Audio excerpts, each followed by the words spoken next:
Здравейте! Ние от Евакон ви предлагаме комплект личен за евакуация Делукс, който е предназначен за хора, които нямат представа какво да правят при евакуация, какво да вземат. Всъщност това е един по-богат комплект с повече инструментариум, разпределен е в 5 сектора: самозащита, оцеляване, подслон и сигурност, връзки и комуникации, храна и вода, първа помощ и хигиена.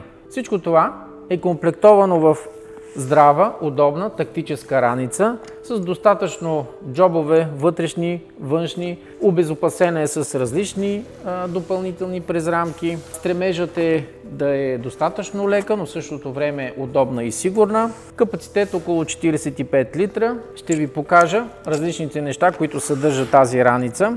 Основният сектор се разтваря на 180 градуса, за да може да имаме бърз достъп до съдържанието вътре при необходимост. Това е малка брадвичка, чук, трионче, отварачки, допълнително трионче, отверка и разбира се много остър нож. След това ще ви покажа нож за оцеляване, който си е нужен в този комплект, със специално покритие, неръждаем, специален остър ръб в края на ножа, с който може да се чупят стъкла. Включително тук имаме един допълнителен разрез с ножче за колани, въжета и други подобни. Метален тактически химикал, освен това, че пише много удобно и сигурно, има специален заострен връх, стоманен, който позволява при нужда да се счупи стъкло, ако имаме аварии в кола, ако сме, или по друг начин, ако се наложи, включително и за самозащита.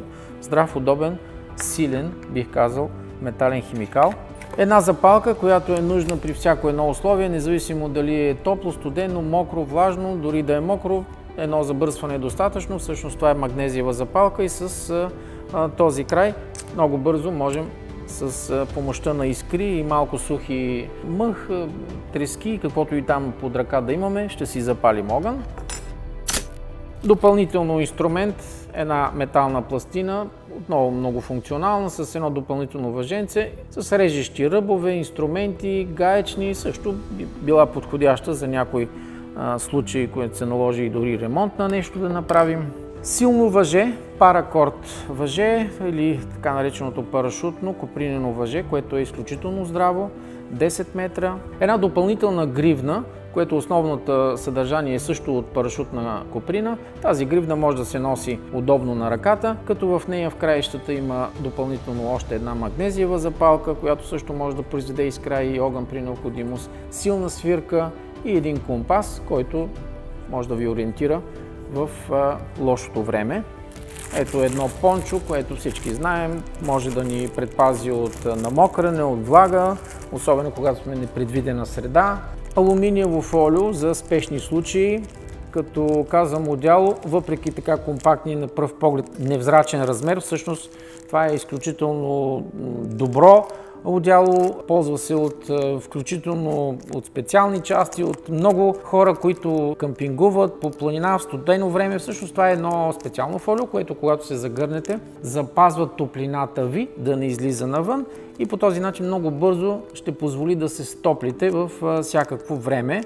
Освен че за затопляне може да служи като заслон при определени ситуации, може да ни предпази от дъжд, може да ни предпази от слънце дори.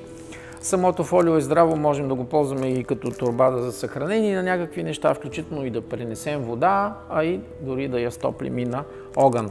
Добавка към всички тези неща, когато говорим за нощуване, е един допълнителен спален чувал при спешни случаи. Класически спален чувал, който може да легнете удобно и да ви стопли през цялата нощ, да изкарате в различните атмосферни условия. Ръкавици, които са с силиконови пъпки. На пръв поглед те изглеждат като работни ръкавици, но те също и топлят. Когато говорим за заслон, няма да подминем и една сгъваема лопата. Едно много удобно съоръжение, което на пръв поглед може и във вътрешния джоб да се сложи. Всъщност тази лопата е специално направена. Ето по този начин се добавя дръжка. Тя може да служи като лопата, може да служи като допълнително като кирка или по този начин, за да може да се окопаем, да изкопаем нещо допълнително, някаква вада или каквото и там да се наложи. Включително има и компас в едната страна. Компактно, сгъваемо котлонче. Първо е много леко и удобно. Второ, разгъвайки се, понеже се разгъва, става и за много по-големи съдове. Ето какво представлява. Много удобен котлон. В комплекта има, разбира се, и газ. Т.е. ако ние завинтим тази газ тук с пиезозапалка, много бързо можем да дадем огън. Имаме комплект, мини готварски комплект. Дизайнът и идеята на тези комплекти е да бъдат леки, удобни, компактни, за да не се наложи да мъкнем огромни турби. Така че в този случай това ще ни осигури едно бързо приготвяне на чай, на вода, на храна. Можем да си добавим ориз или каквото е там допълнително в раницата, което да ни осигури спокойствие и преживяване. Няколко думи за самия комплект. Той е с удобни дръжки, които можем да сложим, да си стоплим вода. Вътре в комплекта има допълнително няколко купички, черпак, който можем да си помогнем с него, шпатула за разбъркване, има и гъбичка за измиване на съдовете в края, специален алуминий, така че не прегрява, не се изкривява, разграфене дори на скала. Допълнително в комплекта имаме вилица и лъжица, които са основен инструмент за оцеляване, за храна. Включително така дизайнът е направен, че могат да се разделят самостоятелно на елементи и примерно да се наложи да ползваме вилицата, лъжицата с допълнителен нож. Два карабинера, които служат за много неща, да си прикачим. Филтър за пречистване на вода. Капацитетът на пречистване е около 1500 литра, достатъчно голямо количество. Към него може да се добави долу тръбичка, ако се наложи от поточе или от някакъв водоизточник да пием вода. Това е просто една обикновена сламка, в която можем да засмучим вода. В същото време можем да използваме бутилка, която е сгъваема, можем да си налеем вода от някой източник и по-често, попадайки в непозната среда, ние не знаем какво съдържа тази вода, може да има вируси, бактерии и точно това е филтъра, който може да пречисти водата и да сме спокойни, да я пием спокойни. Допълнително още една закачалка за бутилка за колан, ако се наложи за вода. Стигаме до момента, където може да се наложи някаква комуникация. Ето две светещи пръчици, те са от специална пластмаса, с леко огъване, вътре има една ампула, която се чупи, има две течности, които се смесват и по този начин започва да свети. Свети няколко часа, достатъчно за през нощта, може да ви освети къмпинг, палатка, помещение, заслон, а в същото време може да дадете сигнализация на някой при случай на бедствие. В комплекта има специална соларна батерия, което е едно изключително удобно устройство. Ако се наложи няколко дни навън и ни трябва електричество да си заредим телефон или някакво друго устройство и каквото и да било, с помощта на слънцето имаме достатъчно енергия. 20 000 мАч е капацитета на батерията. Освен това има фенер, който е с няколко вида светлини, нормална светлина, мигаща светлина, SOS светлина. Има и порт за зареждане едновременно на няколко устройства. Има един добър компас за тези, които искат да се ориентират, особено в по-лошо време. Много надежден. Помощник за всякакви ситуации, така наречените свински опашки, които са ни много здрави връзки, които могат отново да привържеме нещо, което ни е нужно в лошото време. Сигнална жилетка, която е важна, особено в случай, когато искаме да ни видят от разстояние, тя също е част от комплекта. Има специални правила в непромокаем джоб, правила за долекарска помощ. Ако се случи някакво нараняване, счупвания, кръвоизливи, отравяния, състояние на безпомощност и много други подобни.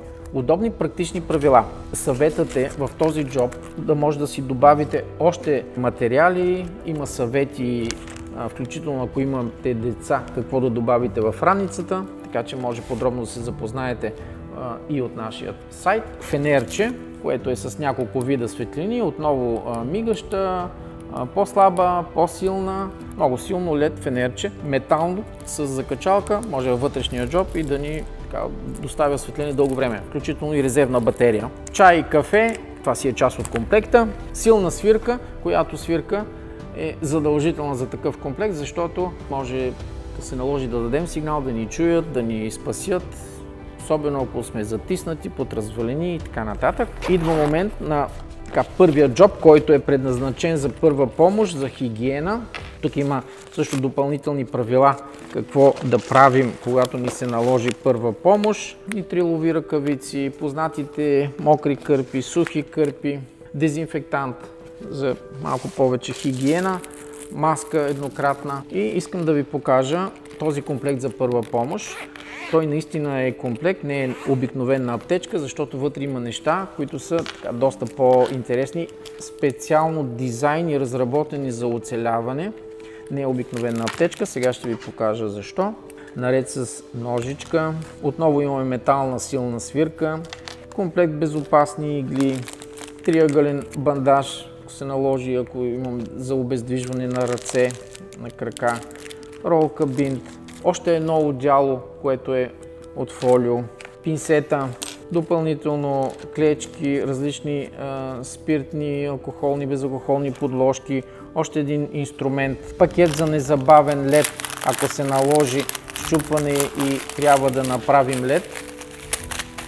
Това нещо се чупи и създава бързо лед за раната, за да не се поддуе, допълнителни бандажи, допълнителни лепенки, което е нужно. И ето и още едно фенерче, което е много интересно, познато от преди години, но усъвършенствано в тези условия. Фенерче, което е без нужда от батерии. Има си необходимата светлина и когато се изразходва енергията вътре, има манивела и посредством натискания в рамките на минута-две ни осигурява поне още около 1 час светлина. Гениален помощник за различни ситуации и нужда от светлина.